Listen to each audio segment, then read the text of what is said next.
जयराम जी लड़ाकू लीडर हैं, मैं बहुत सम्मान करता हूं उनका। वैसे जुझारू लोगों का झारखंड में बहुत कदर है और मेरे दिल में बहुत कदर है। अनशन, आमरण अनशन, आत्मदाह, सारा समाज जो है आदिवासी बनना चाहते हैं, अनुसूचित जनजाति बनना चाहते हैं। तो उनका अगर अनुसूचित जनजाति बनने का मनसा है तो उसमें हम बाधक नहीं बनेंगे। सर अभी आप लोग ओबीसी की बात कर रहे हैं, लेकिन ओबीसी में कोई गुट देखा जा रहा है, क्या कहेंगे? जौहर, नमस्कार। मैं इस वक्त राजधानी रांची में हूँ और हमारे साथ बातचीत करने के लिए हुसैनाबाद के पूर्व विधायक शिवपूजन मेहता जी हैं। आए जानते हैं अभी माहौल एक फिर से निकल के आया है, ओबीसी का एक मुद्दा है। इन लोग राजभवन भी गए थे, क्या कुछ वहाँ बातचीत हुआ आए जानते हैं। इन लोग ओबीसी का आरक्षण की मांग क्यों कर रहे हैं? सर नमस्कार। नमस्कार। सर आप लोग ओबीसी का मांग, आरक्षण की मांग फिर से कर रहे हैं अभी? अब फिर से नहीं कर रहे हैं, बहुत पहले से हम कर रहे हैं।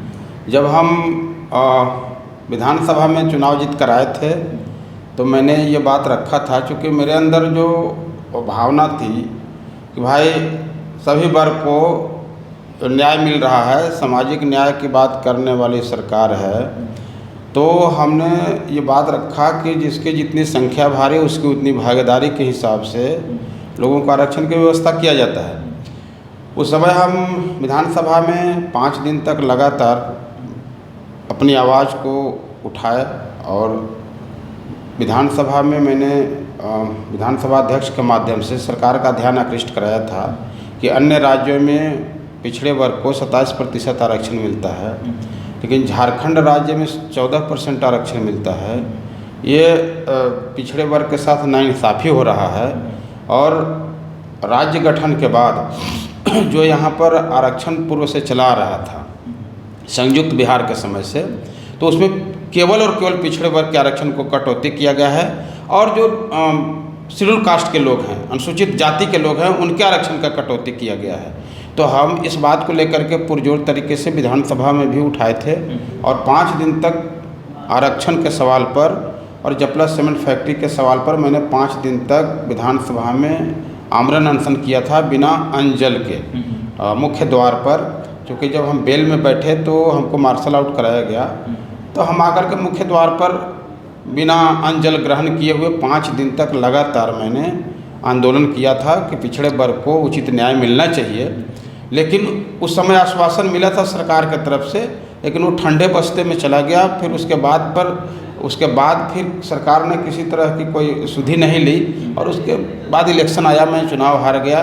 तो हारने के बाद भी लगातार मैं मुख्य द्वार पर सरकार का ध्यान आकृष्ट कराने के लिए विधानसभा में धरना दिया करता था कि पिछड़े वर्ग को 27% आरक्षण जो राष्ट्रीय मानक के आधार पर, राष्ट्रीय परिप्रेक्ष्य में जो आरक्षण मिल रहा है वो राज्य में भी मिलना चाहिए। तो ये बहुत चिर प्रतीक्षित मांग है, ये कोई नया मांग नहीं है। वर्षों से लड़ रहे हैं। हाँ, वर्षों से लड़ रहे हैं और अभी तक पिछले सरकार में हेमंत सोरेन जी के नेतृत्व में जो सरकार बनी थी, इस सरकार में हेमंत सोरेन जी ने कहा था कि हमारा पहला कैबिनेट आएगा तो हम पिछड़े वर्ग को 27% आरक्षण देंगे।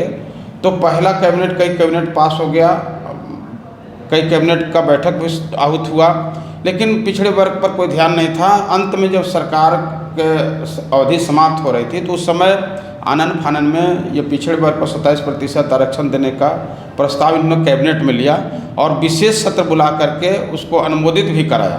पिछड़े वर्ग को 27% आरक्षण, अनुसूचित जाति को भी 12% कराया और अपने जो अनुसूचित जनजाति के लोग हैं उनके लिए भी आरक्षण उन्होंने बढ़ाया।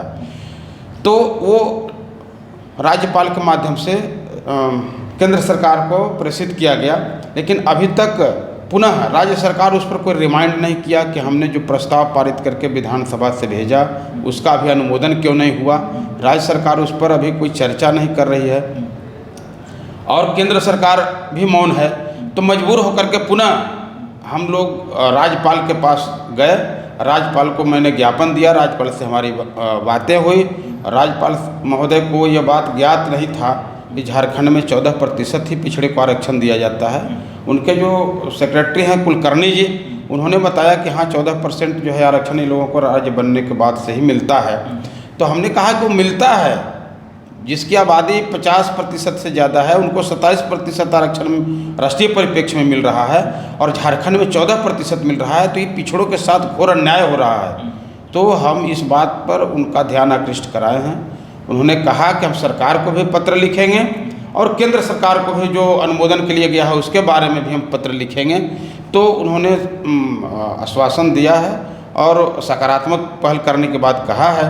तो अगर उस पर सकारात्मक पहल नहीं होता है तो हम लोग पूरे राज्य में राज्यव्यापी आंदोलन करेंगे और पिछड़े के आरक्षण को लेकर के, अनुसूचित जाति को जो आरक्षण बढ़ाया गया है, जो अनुमोदन किया गया है, उसको लेकर के राज्य सरकार के साथ साथ हम लोग केंद्र सरकार को भी निशाने पर रखेंगे। क्योंकि जो राज्य का मुखिया होता है, जो मुख्यमंत्री होता है, सवाल उनसे किया जाता है। जो देश का प्रधानमंत्री होता है, सवाल उनसे किया जाता है। और आरक्षण का इतिहास जब हम देखते हैं तो हमको आज़ादी के बाद 1953 में पहले बार काका कालेलकर आयोग बना था। वो आयोग का रिपोर्ट सौंप दिया गया। जवाहरलाल नेहरू उस समय तत्कालीन प्रधानमंत्री थे और उनके नेतृत्व काल में, उनके कार्यकाल में ही वो रिपोर्ट सौंप दिया गया था, काका कालेलकर आयोग का रिपोर्ट। लेकिन वो ठंडे बस्ते में डाल दिया गया। उसके बाद 1980 में बीपी मंडल जी के नेतृत्व में जो आयोग का रिपोर्ट सौंपा गया तो उसको भी ठंडे बस्ते में डाल दिया गया। लेकिन उस समय मोरारजी देसाई की सरकार जब बनी, गैर कांग्रेसी सरकार, गैर बीजेपी गैर कांग्रेसी सरकार जब बनी, तो वो भी पिछड़े वर्ग के आरक्षण पर कोई उन्होंने ठोस पहल नहीं किया। उसके बाद विश्वनाथ प्रताप सिंह के नेतृत्व में 89 में जब सरकार बनती है तो बहुजन समाज पार्टी के सांसदों के सहयोग से सरकार चल रही थी। तो मान्यवर कांशीराम साहब ने ये बातें उनके समक्ष रखा, बीपी सिंह जो उस समय देश के प्रधानमंत्री थे, कि भाई हमको पिछड़े वर्ग के आरक्षण 27% या जो अनुमोदन किया गया है बीपी मंडल आयोग के द्वारा, उसके आधार पर पिछड़े को आरक्षण आपको देना चाहिए।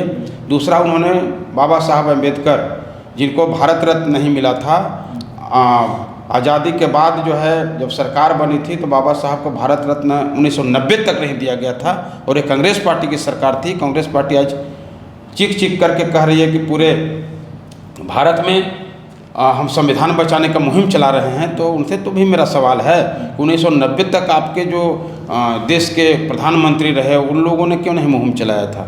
तो ये तमाम सवाल है जिसको चैनल के माध्यम से मैं आपके समक्ष रख रहा हूँ, आपके चैनल के माध्यम से लोगों के समक्ष मैं रख रहा हूँ। और ये मांग मेरा बिल्कुल जायज़ है। हम लोग इसके लिए किसी हद तक जाएंगे।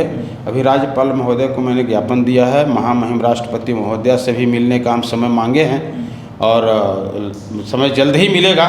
उनको भी मैंने पत्र लिख करके, ईमेल करके उनसे भी समय में मांगा हूँ और इस लड़ाई को मैं अंजाम तक पहुँचाऊँगा। जब तक पिछड़े वर्ग को 27% आरक्षण, अनुसूचित जाति को 12% आरक्षण नहीं मिल जाता है, तब तक हम चैन से नहीं बैठने वाले हैं। इसके लिए हम किसी हद तक लड़ाई लड़ेंगे और पिछड़ों के साथ न्याय करा करके ही दम लेंगे। अच्छा, ये बताएं, लोग ये जानना चाहते हैं कि आरक्षण क्यों चाहिए? भाई, आरक्षण हमको कोई भीख में नहीं मिला है। आरक्षण उस वर्ग को जो सामाजिक रूप से, आर्थिक रूप से, शैक्षणिक रूप से जो पिछड़े हुए लोग हैं, राजनीतिक रूप से जो पिछड़े हुए लोग हैं, उनको मुख्य धारा में लाने के लिए एक माध्यम है। तो हमको ये माध्यम जो दिया गया है, आर्टिकल 340 जो अनुच्छेद 340, 341, 342, उसमें आरक्षण का प्रावधान किया गया है। लेकिन पिछड़े वर्ग को डायरेक्ट आरक्षण की व्यवस्था नहीं की गई है। उनको राष्ट्रपति महोदय आयोग बना करके और उनके शैक्षणिक, आर्थिक और सामाजिक आकलन करके, यानी ट्रिपल टेस्ट करा करके उनको आरक्षण देने की व्यवस्था की गई है। जो 2 आयोग का रिपोर्ट सौंप दिया गया, उसके आधार पर हमको आरक्षण मिला है। राष्ट्रीय स्तर पर मिला है, सभी राज्यों में मिल रहा है। मध्य प्रदेश में, झारखंड में केवल 14% मिल रहा है। तो हमारा लड़ाई तो जायज़ है कि बगल बिहार में जब हम संयुक्त रूप से बिहार में थे 15 नवंबर 2000 के पहले तो 27% आरक्षण मिलता था। 15 नवंबर 2000 के बाद जब सरकार, झारखंड अलग बना, सरकार बनी यहाँ पर, तो आरक्षण काट के 14% कर दिया। तो हम लोगों के साथ तो झारखंड बनने का कोई औचित्य ही नहीं मिल रहा है, उसका कोई हम लोगों को लाभ ही नहीं मिल रहा है। तो आखिर झारखंड बनने का अभिप्राय क्या है? पिछड़े वर्ग जो बहुसंख्यक समाज हैं, जिनकी आबादी 50% है, उनके साथ अन्याय हो रहा है। तो सरकार को भी तो इस पर संज्ञान लेना चाहिए, सरकार को भी सचेष्ट होकर के इस मामले पर गंभीरता से विचार करना चाहिए। तो इसलिए हम लोग आरक्षण मांग रहे हैं। रघुवर सरकार में भी आवाज़ उठाए थे, हेमंत सोरेन बात नहीं सुन रहे हैं क्या? ये रघुवर सरकार में आवाज़ उठाए थे, वो उस पर ठोस पहल नहीं कर पाए। हेमंत सोरेन से राज्य के लोगों की अपेक्षा थी। हेमंत सोरेन जी पूरे कार्यकाल में, अंतिम समय में कैबिनेट में प्रस्ताव लाए 27% आरक्षण का और अनुसूचित जाति के लिए भी 12% आरक्षण का प्रस्ताव लाए और बिना उस पर कोई समीक्षा किए आनन फानन में अपना भी आरक्षण उसी में बढ़ा करके अनुसूचित जनजाति के लिए और केंद्र सरकार को प्रेषित किया राज्यपाल महोदय के माध्यम से।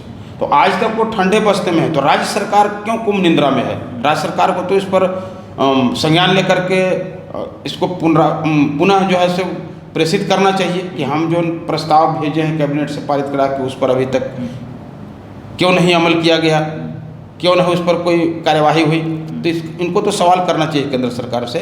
तो हम लोग इनके माध्यम से केंद्र सरकार से भी सवाल कर रहे हैं राज्यपाल महोदय के माध्यम से। जीते हुए विधायक आवाज़ नहीं उठा रहे हैं, हारे हुए विधायक एकदम जोरदार तरीके से पूरे झारखंड में भी गूंज रहा है आपकी आवाज़। देखिए, जीते हुए विधायक अब नहीं उठा रहे हैं, अब तो उनकी भावना है, वो अब क्यों नहीं उठा रहे हैं मैं इस पर तो तर्क नहीं दे सकता हूँ। लेकिन मेरे अंदर जो वेदना है, मेरे अंदर जो दर्द है, वो पिछड़े समाज के लिए है, दलित समाज के लिए है, अनुसूचित जाति के लिए। पिछड़े समाज में मुस्लिम समाज के लोग भी आते हैं, दर्द उनके लिए भी है। ये समाज बहुसंख्यक समाज है, राज्य की आधी आबादी है और आधी आबादी के साथ अपना इंसाफी कर रहे हैं। तो और आधी आबादी अब मौन नहीं बैठेगा ना। आधी आबादी के लोग भी जाग चुके हैं, पिछड़े वर्ग के लोग भी जाग चुके हैं और हम लोग सरकार के साथ भी लड़ाई लड़ेंगे, केंद्र सरकार के भी साथ लड़ाई लड़ेंगे। अब मुस्लिम समुदाय की बात किए, मंत्री इरफान अंसारी जी से बातचीत हुआ था इस बारे में? हम जब एमएलए थे तभी इरफान अंसारी जी सदन में ही देखे थे कि जिस लड़ाई को मैंने उठाया है वो लड़ाई बिल्कुल तर्कसंगत था और न्यायोचित था और यहाँ के बहुसंख्यक समाज जो हैं उनके हित में था। तो वो समय भी उनके साथ हमारी बात हुई थी, संवाद हुआ था उनसे। लेकिन अब तो सरकार में मंत्री हैं, अब सरकार के विरोध में तो बोल नहीं सकते हैं, इसलिए मौन होंगे, जहाँ तक मेरा समझ है। आगे क्या रणनीति होगा इसके लिए? अभी हम लोग राज्य के सभी प्रमंडल में पिछड़े वर्ग के लोगों के साथ हम लोग बैठ करके चर्चा करेंगे। अभी अगले संडे को, इस संडे को नहीं, अगले संडे को हम लोगों का जमशेदपुर में बैठक है, उस प्रमंडल का हम लोग बैठक करेंगे जमशेदपुर में। उसके बाद में लोहरदगा में बैठक है, 3 जिलों का, लातेहार, लोहरदगा और लातेहार का है, लोहरदगा का है और गुमला का है। जो 3 जिले का बैठक करेंगे। उसके बाद रांची में हम लोग बैठक करेंगे, रांची, खूंटी और रामगढ़। तो ये 3 इसी तरह से बैठक करके हम लोग सभी जगह पर लोगों से आह्वान करेंगे कि आपका हक मारा जा रहा है। राज्य की आज़ादी के 25 वर्ष बीत गए। 25 वर्ष मतलब अब समझ लीजिए कि एक अरसा बीत गया और अभी तक सरकार इस मामले में गंभीर नहीं है। तो हम पूरे राज्य में घूम करके पिछड़े वर्ग से आह्वान करेंगे, निवेदन करेंगे कि आप अपने हक और अधिकार की लड़ाई के लिए आगे आइए। हम लोगों को किसी से कोई विरोध नहीं है, जो जिसको जितना आरक्षण लेना है ले ले, लेकिन हमारा जो राष्ट्रीय मानक के आधार पर आरक्षण मिलता है वो मिलना चाहिए। आगे क्या कोई महा आक्रोश रैली वगैरह भी कुछ करने जा रहे हैं? अभी सभी प्रमंडल में हम लोग बैठक करेंगे, फिर जिला मुख्यालय में बैठक करेंगे, फिर उसके बाद में हम लोग विधानसभा स्तर पर, प्रखंड स्तर पर कमेटी बना करके, पंचायत स्तर पर कमेटी बना करके और पूरे राज्य में उलगुलान करेंगे और इतना बड़ा आंदोलन करेंगे कि राज्य सरकार और केंद्र सरकार कभी ये सोच नहीं पा रही होगी कि इतना बड़ा आंदोलन पिछड़े समाज के लोग यहाँ करेंगे। उसका तैयारी चल रही है। हम लोग महाजुटान करेंगे और हम लोग संवैधानिक तरीके से लड़ाई लड़ेंगे। हम लोग कोई गैर संवैधानिक तरीके से लड़ाई नहीं लड़ेंगे और न किसी भी आम जनमानस को हम लोग कष्ट पहुंचाएंगे। हम लोगों का लड़ाई संवैधानिक होगा। उसके लिए धरना प्रदर्शन, अनशन, आमरण अनशन, आत्मदाह, सारा प्रक्रिया से हम लोग सामाजिक संवैधानिक तरीके से लड़ाई को अंजाम तक पहुँचाएंगे। सभी समाज आप लोग का साथ दे रहे हैं? सभी समाज के लोग साथ हैं। कल भी हमारे साथ जो है पिछड़े समाज में जो माली समाज के लोग हैं, विश्वकर्मा समाज के लोग हैं, दलित समाज के लोग हैं, कुशवाहा समाज के लोग हैं, स्वर्ण समाज के लोग। देखिए, स्वर्ण समाज के लोगों को तो 10% आरक्षण मिल ही चुका है। आर्थिक रूप से जो पिछड़े हुए लोग स्वर्ण समाज में हैं उनको तो 10% आरक्षण मिल ही गया है। तो उनकी आबादी तो 15% है, तो 15% आबादी वालों को 10% आरक्षण मिल ही चुका है। उनको आरक्षण 15% आबादी है 10% मिल गया, हमारा आबादी 50% है और हमको 14% मिला है, तो उन लोगों को तो भी विचार करना चाहिए कि उनका हक कितना मारा जा रहा है। इसलिए स्वर्ण समाज के लोग को जब अधिकार मिल गया है, उनको हक मिल गया है, तो फिर क्या लड़ाई लड़ेंगे। आप लोग विरोध कर रहे हैं? नहीं, हम विरोध नहीं करते। आप लोग को विरोध कर रहे हैं? कहाँ विरोध कर रहे हैं? अभी तक तो कोई ऐसा विरोधाभास नज़र नहीं आया है। अगर विरोध करते हैं तो उनका जातीय भावना है, वो जातीय भावना से ग्रसित होकर विरोध करेंगे। उनको विरोध नहीं करना चाहिए, क्योंकि किसी भी व्यक्ति के साथ अगर नाइंसाफ़ी हो, किसी समाज के साथ नाइंसाफ़ी हो, तो नाइंसाफ़ी के लिए इंसाफ दिलाने की लड़ाई तो उनको लड़ना चाहिए। उनको तो मिलकर हमारे साथ लड़ना चाहिए कि नहीं, इनको अधिकार मिले। 14% क्यों आरक्षण मिलता है इनको? आबादी जो है 50% है, 27% राष्ट्रीय परिप्रेक्ष्य में मिलता है आरक्षण, तो फिर इनको झारखंड में कौन 14 मिलेगा? तो उनको हमारे साथ मिलकर साथ देना चाहिए। एक और विवाद अभी झारखंड में चल रहा है कुर्मी आदिवासी के लेकर, उसमें कोई टिप्पणी करेंगे आप? देखिए, कुर्मी आदिवासी की लड़ाई उनका अपना हक लेना है। कुर्मी समाज जो है आदिवासी बनना चाहते हैं, अनुसूचित जनजाति बनना चाहते हैं, तो उनका अगर अनुसूचित जनजाति बनने का मनसा है तो उसमें हम बाधक नहीं बनेंगे, उसमें कोई रोड़ा नहीं बन रहे हैं। उनको अनुसूचित जनजाति बनना है तो बन जाएं, लेकिन उनसे भी निवेदन रहेगा कि आप अभी तक पिछड़े वर्ग में हैं, तो आप पिछड़े वर्ग में हैं तो आपको पिछड़े वर्ग का भी अधिकार की लड़ाई लड़ना चाहिए। 27% आरक्षण अब मिलता है, और अगर आप किसी कारण से अनुसूचित जनजाति नहीं बन पाते हैं, अनुसूचित जनजाति का दर्जा नहीं मिलता है, तो आपको तो रहना फिर पिछड़े वर्ग में है, तो पिछड़े वर्ग का आरक्षण तो बढ़ाना चाहिए। इसलिए उनसे भी निवेदन मेरा रहेगा कि आप इस लड़ाई में मिल करके लड़िए। अनुसूचित जनजाति का आप लड़ाई लड़ रहे हैं, उससे हमारा कोई विरोध नहीं है, आप लड़ते रहिए, लेकिन पिछड़े वर्ग की लड़ाई को भी आपको मजबूत करना चाहिए। मेरा निवेदन कुर्मी समाज के भाई लोग कह रहे हैं, कुर्मी समाज से भी मेरा निवेदन रहेगा, और कुर्मी समाज के जो लोग यहाँ हैं, कि आप अभी तक पिछड़े वर्ग में हैं। जब आप अनुसूचित जनजाति में जाएंगे तब आपको अनुसूचित जनजाति का लाभ मिलेगा, लेकिन आप जब तक पिछड़े वर्ग में हैं तो पिछड़े वर्ग का लाभ लेना है। पिछड़े वर्ग के साथ नाइंसाफ़ी हो रहा है, तो आप इस लड़ाई में सम्मिलित होकर के मिल करके इस लड़ाई को लड़िए। मेरा निवेदन होगा, उनसे आग्रह होगा कि आप इस लड़ाई को मिल के लड़िए। एक युवा नेता है जयराम माता, उससे बातचीत होता है? अभी तक 1-2 बार बातें हुई है, लेकिन इस मुद्दे पर बात नहीं हुई है। तो जयराम जी लड़ाकू लीडर हैं, मैं बहुत सम्मान करता हूं उनका। वैसे जुझारू लोगों का झारखंड में बहुत कदर है और मेरे दिल में बहुत कदर है, लेकिन उनसे निवेदन मेरा रहेगा कि आप पिछड़े वर्ग के हित के लड़ाई को भी लड़िए, क्योंकि आप अभी तक पिछड़ा हैं, अभी अनुसूचित जनजाति आप नहीं बने हैं, तो अभी पिछड़ा वर्ग हैं, तो आप पिछड़ा वर्ग के लड़ाई को मजबूत करिए। अभी एक कुछ न्यूज आ रहा था, 1.5 करोड़ का कुछ शूटर वूटर कुछ उसको मारने की भी कुछ ऐसे साजिश बोल रहे थे विधायक जी। देखिए, ये जाहिर सी बात है कि जो गरीब मजलूम की आवाज़ को उठाएगा, तो जो सामंती प्रवृत्ति के लोग हैं, जो आदमखोर लोग हैं, उनके दिल में खटक पैदा होता है कि हमारा शोषण दमन नहीं चलेगा, इसलिए षड्यंत्र रच सकते हैं। हम इससे इत्तेफाक, मतलब इससे हम इनकार नहीं कर रहे हैं, वो रच सकते हैं। अब वो कहाँ तक सत्य है या असत्य है, अभी तो जांच का विषय है। काम कैसे कर रहे हैं, मतलब ठीक ठाक कर रहे हैं? देखिए, उनके काम पर हम कोई टिप्पणी नहीं करेंगे ना। वो अपना एमएलए हैं, माननीय सदस्य हैं, और माननीय सदस्य की जवाबदेही और जिम्मेवारी है अपने क्षेत्र के प्रति भी और राज्य के प्रति भी। तो हमें नहीं लगता है कि वो गलत कर सकते हैं। वो अपना जो उनका समझ है उसके अनुसार वो ठीक ही करते होंगे।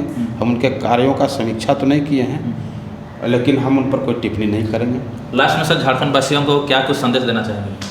झारखंड वासी, अच्छा, और एक ये है सर, अभी घाटशिला उपचुनाव के लेकर क्या कुछ कहेंगे? अभी देखिए, घाटशिला उपचुनाव जब डिक्लेयर हो रहा है तो उसमें हम लोग बैठ करके विचार करेंगे, और हम लोग चाहेंगे कि यहाँ जो धर्मनिरपेक्ष लोग हैं वो एकजुट होकर के लड़ाई को लड़े, और मजबूती से जो अंधभक्त लोग हैं, जो धार्मिक उन्माद फैलाने वाले लोग हैं, उनको जवाब मिलना चाहिए। आप वहाँ जा रहे हैं घाटशिला? अभी हम लोग इस पर कोई चर्चा नहीं किए हैं। कल हमारा कार्यक्रम है, मान्यवर कांशीराम साहब जो बहुजन समाज पार्टी के संस्थापक रहे हैं, उनका कल पुण्यतिथि है, और इस अवसर पर यहाँ विधानसभा जो हॉल है, उसी हॉल में राज्य के सभी जिलों से लोग आएंगे, उनके चाहने वाले लोग उनकी पुण्यतिथि कल मना रहे हैं। आप लोग से भी निवेदन है, आपके चैनल के माध्यम से तमाम जो आपके दर्शक हैं, श्रोता हैं, उनसे भी निवेदन है वो कल माननीय कांशीराम साहब की पुण्यतिथि में भाग लें।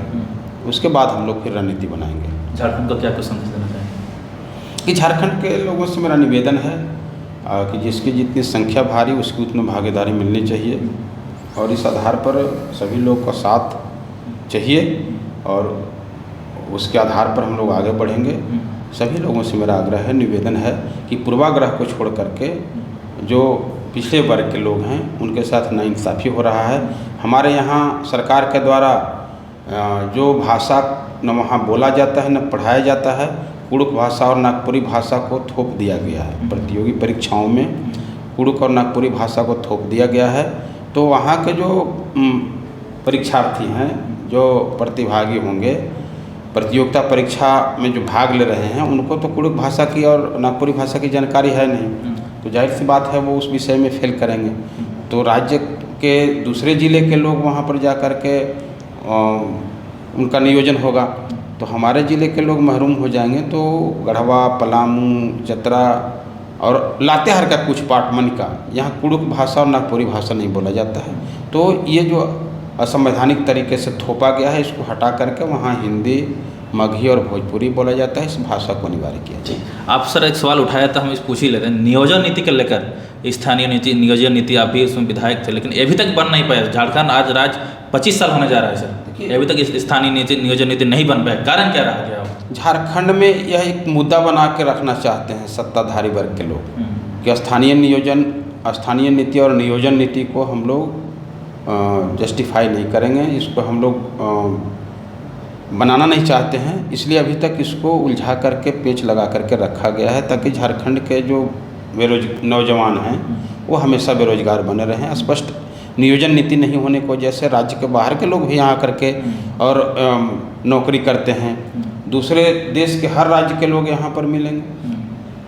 नियोजन नीति नहीं होने के कारण दूसरे बाहर के लोगों को लाभ मिल रहा है। इसलिए यहाँ नियोजन नीति और स्थानीय नीति स्पष्ट होना चाहिए। राज्य सरकार से हमारा मांग है कि वो इसको अविलंब जो है स्पष्ट करें। सर, इतना समय देने के लिए बहुत बहुत धन्यवाद। बहुत बहुत धन्यवाद। आभार, जोहार, जय भीम, जय भारत।